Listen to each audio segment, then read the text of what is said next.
Hi, I'm James. So following on from my last video, with many market watchers calling for some sort of doom and overdue big pullback in the stock market, so what can we learn from other major investors? If we look at Warren Buffett, a lot of people are pushing the narrative that he's selling everything, making lots of cash, and therefore he thinks that the market is overvalued and we're in some sort of bubble.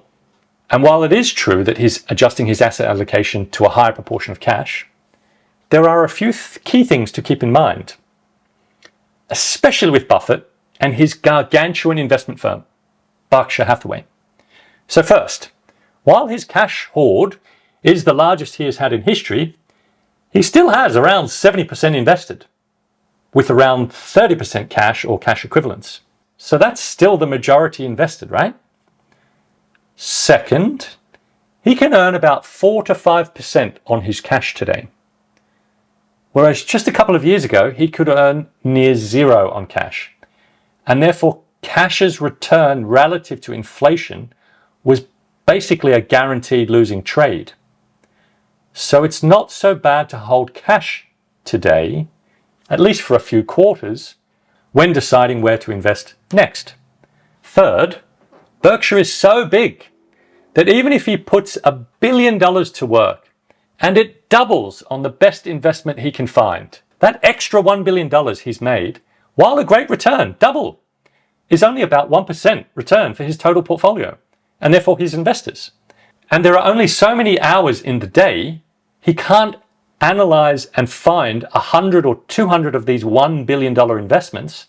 He instead needs to find even larger investments to make returns, and there aren't that many massive companies that he can invest 10, 20 or more billion into without breaching the 10% ownership threshold, creating all sorts of takeover and mandatory disclosure issues for him. I'll explain all of that another day.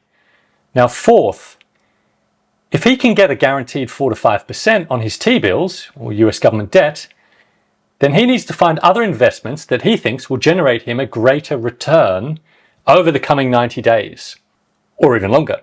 And while Apple was a superstar investment for him, it became such a large proportion of his portfolio and the valuation started to become much more stretched compared to when he bought it. Those two factors combined, it only really made sense for him to start to reduce that position. And especially after he'd owned it for 8 odd years and he'd done incredibly well out of it. So fifth, he's a very patient investor and he aims to buy great companies at a reasonable price, or ideally a discounted price. So clearly he does not presently see many companies that fit his very specific needs: massive scale, massive liquidity, and on sale, as many massive companies are fairly valued or even priced for growth at the moment, so not really currently on sale. Now obviously I don't really know Buffett's reasons for doing what he's doing, nor does anyone, but certainly logically some of these reasons would make sense. My final point, sixth point, raising a meaningful amount of cash, or the opposite, investing a meaningful amount of cash, for Buffett takes a significant amount of time. Now what I mean by that is a meaningful amount of cash is $100 billion or $200 billion or $300 billion in his case at the moment. So for Buffett to close out a position to raise that 10 or 20% of his portfolio, it literally means selling $100 or $200 billion of holdings. And if you sell that much too quickly, you can cause a panic, and typically the liquidity is just not there in stocks at that scale. So meaning he literally cannot find a buyer or many buyers for that much stock, and therefore needs to drip it into the market over many weeks or months. And even going at that slower speed, it will still put downward pressure on whatever he is selling, and it will take months at best. So if he wants to raise some cash so he's ready to buy something meaningful in size relative to Berkshire's size, then he really needs to plan ahead by 6 or maybe even 12 months, which means you see him selling across multiple of his quarters. And then as he is the most watched investor, all the theories come to light as to what his reasons for selling might be, when maybe he's just getting ready based on all the reasons I've listed and probably many other reasons I've not. And of course, you can also go back to everything I've already mentioned today. Valuations are fair or slightly above on the earnings side. Price is fair or at the top end of its channel. So things are certainly not anywhere near reasonably priced or discounted as per Buffett's standards. So he's happy to wait. As I said, he's a patient investor. Now, along with that, when he wants to buy, he can't do it quickly, as there isn't 10 billion, let alone 100 billion or 200 or 300 billion of liquidity just sitting there on sale. So again, it takes weeks at best, if not many months.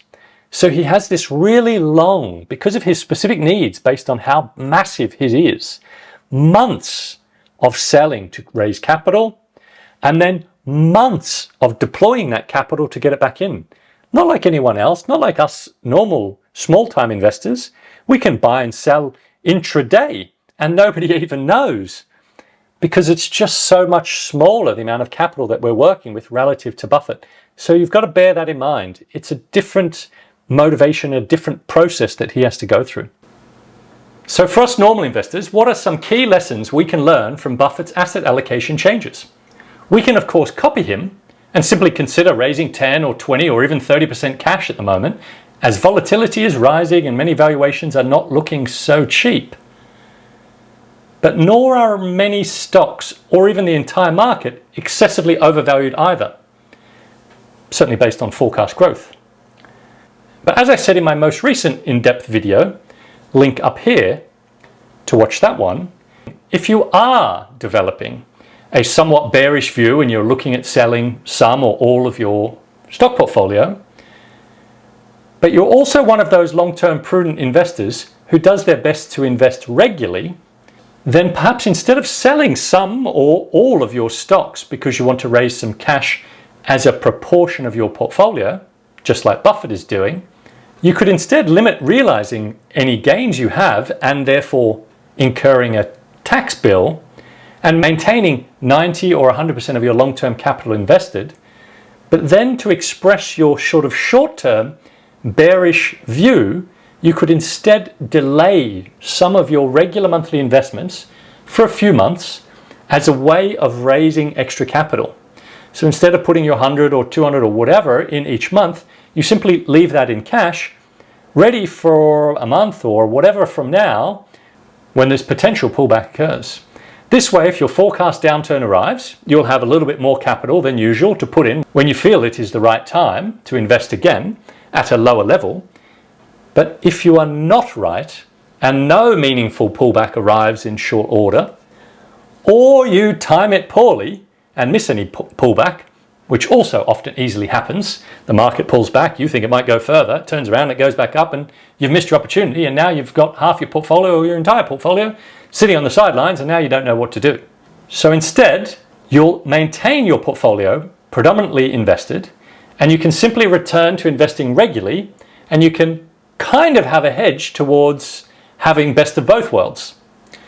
Of course, you miss out on getting your regular investments in sooner, but you also won't have tax to pay by selling your existing investments and realizing any existing gains, and also have to time a pullback perfectly to really make it worth selling and buying again by trying to time any short-term dip.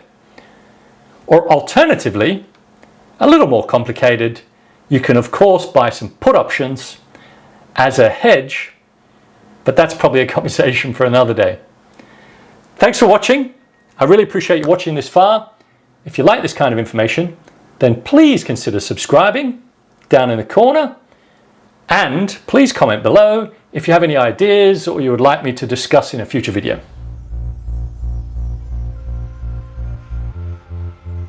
The preceding content is informational only and based on information available when created. It is not an offer or solicitation, nor is it tax or legal advice. It does not consider your financial circumstances and objectives and may not be suitable for you.